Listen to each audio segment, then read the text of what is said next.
you got a lot of stuff going on in Y&I. And I don't know, maybe that's why you left Y&I too, to some degree. But like, you know, let's start from the beginning, right? You were raised by your grandparents. This is something I kind of forgot to Raised ask in the huh? raised by my grandmother. Your grandmother, right? Yeah. And so I guess the first question would be like, with your parents, how come they weren't involved in your life? I actually, I had never grew up with a dad. My dad was Hmm. never there from, um, from when I was born. He was never there. Okay. I was with my mom. I would say a few years on Maui, but I say like 5 to 10 years old. I was with my mother, but it was kind of my mom wasn't doing too good, so I had to move with my grandmother to Oahu. That's why I came to Oahu. Okay. Mhm. So your mom wasn't doing the best, and I guess your dad wasn't in the picture. My Like, dad never there. Yeah. and that's kind of similar to Max's story too, right? His grandma had to raise him, and like his mom raised him a little bit, but same kind of thing. She was struggling, and the dad wasn't in the picture. Probably, yeah, something like that. Yeah. Well, if you look, I think that's like literally you guys have like the same Oh story. It's yeah. kind of crazy. Yeah. So, with all that being said, right? Like, how did that affect you when you were growing up with that? Um. Like, were you For okay when for you moved to your for, grandma? for, Were you missing your mom? for one, I never had a father figure, so Mhm. sure that played a big part in my life growing up as a child. Every kid dad. I never had a dad. Um.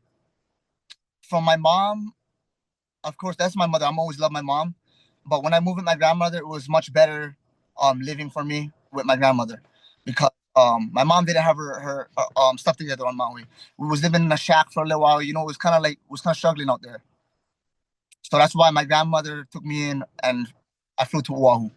Okay. And Yeah, did your mom like how come your mom didn't come with? my mom stayed there. Yeah, Okay. there. Is she still in Maui now doing her thing or like what's My going on mom, now? my mom had a stroke, so she's on Oahu at a care home. Okay, got you. And so that's got to motivate you, right? That's why you're working hard. That's why you're determined to some degree. If you want to ask me what motivates me, obviously it's my kid. I'm not Right. Okay. I really gotta take this up to another level. I got people that I love on Oahu that I feel like I need to be there for. And if I can't get this boxing shit straight, then I won't be able to be there for anybody. So that's I'm really turning this stuff up because I know there's people out there depending on me, my kids, my family. I got a lot of weight on my shoulders, Mhm. And it's and got to happen now, so to speak. it not necessarily has to happen now, Mhm. but it has to happen. You know what I mean? Mhm. So I'm gonna make sure it happens. Okay. It happens. But just as far as your mom is concerned, like just to kind of like dive into you, right, as a person, like are you able to like what's the situation? You guys still kind of keep in touch or like My how's she mom being at taken care of? her home, so I go and visit her. Okay, you go and visit her here and there and stuff like that. Whenever I'm on Oahu, I go and see her. Okay, got you. That's good then. And Yeah, then how's your grandma right now? Like, is your grandma still around doing her thing? yeah, she's in Y9. She's doing fine. Okay. And I I mean, that's probably somebody too you want to like give back to while she's still here, right? I mean, that's got to be like some type of driving force. I 100%, 100%. My grandma raised me. My grandma took care of me, so I owe her my life. I'm gonna make sure that I take care of her. Okay. So basically, you moved to Wyandotte to live with your grandma at around like what 3 or 4 years old. No, not that old. So I was actually with my grandma from 1 to 5, 1 to 5. 5 to 10. I went with my mother on Maui. 10 years old, I stayed with my grandma all the way till an adult. Okay, so you moved back to Wyandotte after 10 years old. Yes, yes. Okay. And I mean, growing up on Y&I, right? There's a lot of stuff going on. Like I Mhm. said, I see your posts. It looks like you have either friends or family, in the court system. It seems like people are like losing their lives and stuff like that. Yep. So what was it like, because I even tried to ask you this last time, but I don't know how to fully like ask the question in a way. Yeah. Like, why is it like, what's it like growing up there? Why is it so dangerous? If you could speak on some of this stuff. It all boils down to a poverty thing. Everybody's struggling financially, and everybody out there's hungry. So I feel like Mhm. it boils down to all the crime, um, and yeah, just all the crime out there comes from struggling homes as a child. Kids running the streets. That's what I feel like it comes down to. They're And that, just basically broke and they turn to the streets to like get some money. exactly. That's exactly what it is. Okay. And for you, right? were you dealing with that stuff like even in the earlier days, like or even like your family members and stuff? Like, have you experienced this like I close to you? for sure my whole life. Fortunately, I had uncles and aunties. They would help me out Hmm. as far as get to boxing trips. Flying on trips. But other than that, we always struggled. Hmm. Hmm. Right. And like, you know, how do they do their thing? Like, are they affected by this stuff? Like, are they also in bad situations, so to speak? My family. Some of yeah, like okay, let me ask you this one, like to be direct. Like, how are your siblings? Because you guys are all, you said how you grew up, right? But you have siblings, like you have multiple brothers, right? I have two older brothers. Yeah. And so I don't know if they're in boxing, but if they're not, like how are they battling the circumstances where they come from? Well, they work and stuff. So Okay, so they got jobs and whatnot, and they're kind of like on the straight and narrow. yes, yes. Okay, got you. Not out there running the streets and stuff. Got you. But But you have okay, so how about the people who are like passing away or people who are in the court system? mhm. What about? Like who you got somebody that's in the court system right now for something? I got a few. I got a few family members and a few friends in there for sure. Mhm. And Mhm. so like I see you going and visiting them, they mean a lot to you, right? Yes, yes, one And hundred like percent. I guess like what are some of the things that if you don't mind speaking on it, like are what are they like locked up for? What are they facing? Um, Allegedly they're facing a couple murder charges. They're being framed for things they didn't do. So Okay. they're facing. Yeah. Yeah, I don't know, something like that. They're like unjustly kind of locked up right now, Yeah, fighting a case. yeah, Okay. And so, you know, that's exactly what we're saying, right? This thing happens, but now just to keep it a buck with you, right? Just to kind of speak on it and get it all out there. Like what you're saying happened to some of your friends, but you're saying like they're innocent, so to speak. So one they're hundred. good guys, you know what I mean?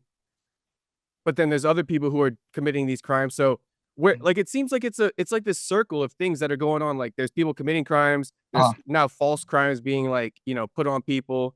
mhm. I also feel like maybe there's some retaliations going on. Yeah, there's definitely about a lot of rumors of crime going around. I'm not too sure. I don't think it's true, but I hear the things you're hearing. Okay. Like just because I see it from afar, like I try to piece things together before we're talking. Like I see that Dallas has like a homie, some he like on his shorts, it's like long live so and so, right? Long live Devin Morris. Long live Ethan Perrin. And I've seen some of the stories, I just Uh, don't have it uh, on the top of my head. But some of those are from like random, I think, gun violence, right? Accidental gun violence. yeah, but I can't really say much about it, brother, because I don't really know. Okay. I don't know, but I know um they both passed away due to Hmm. the, you know I Well, can't really say what happened. I'm not sure, bro. But rest in peace to both of them. rest I in love. peace to them. Yeah. And I guess this is why I'm asking you, right? Because obviously the biggest thing is how does this change? And I feel like if you ask me real quick, I'll tell you just a quick answer.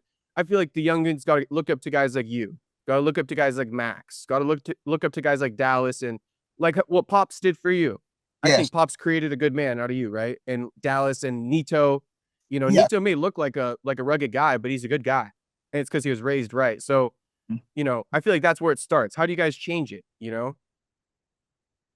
Um, how do we change it? Here's Because what. the kids look up to the gangsters, and the guys who aren't doing the best when they should be looking up to guys like you and Max and shit. Here's how we change it. I stick to my path. You know, I show the kids that I'm from where they're from. We all from the same area. So no matter what you're going through, you focus. You you focus on the task, whatever you want to do in life. Focus on whatever sport you want to do. Tunnel vision, and you really believe in yourself because that's what it comes down to. We all from the same area, but growing up, I had a hard life, obviously, and I don't want to continue to live a hard life.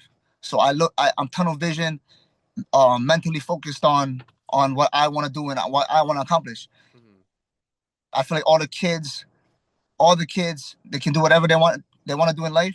They got to focus on what their task is. mhm. Especially all the kids growing up boxing. A lot of them look up to me, so I Right. I really gotta show them that there's a way out of there. I gotta pave the way, continue to win, continue to do what I'm doing out here. Right. And I'm sure they'll follow. Right. And I think staying on the path means I think maybe this is something people struggle with is with all the trauma that goes on over there, sometimes people crash out while they're on their journey. So how have you been able to not crash out? Because you got people close to you. You know, even like for example, right? Devin Morris, rest in peace, who Yeah, passed away. It would yeah. be easy for Dallas, and I think this happens for other people where they just crash out when they lose somebody. But how do you kind of advice for the youngins, right? Like how do you kind of stay on your path and not be crashing out when trauma is maybe, guaranteed to knock close to your door? Man, at the end of the day, you gotta listen to your parents. You gotta stay inside. Don't be. It's hard, bro. It's hard. Everybody got their own groups, individual people they hang out with. But at the end of the day, um, living that life is not gonna get you nowhere but jail or death. Shows years after years after years. Jail or death is the only place it leads to.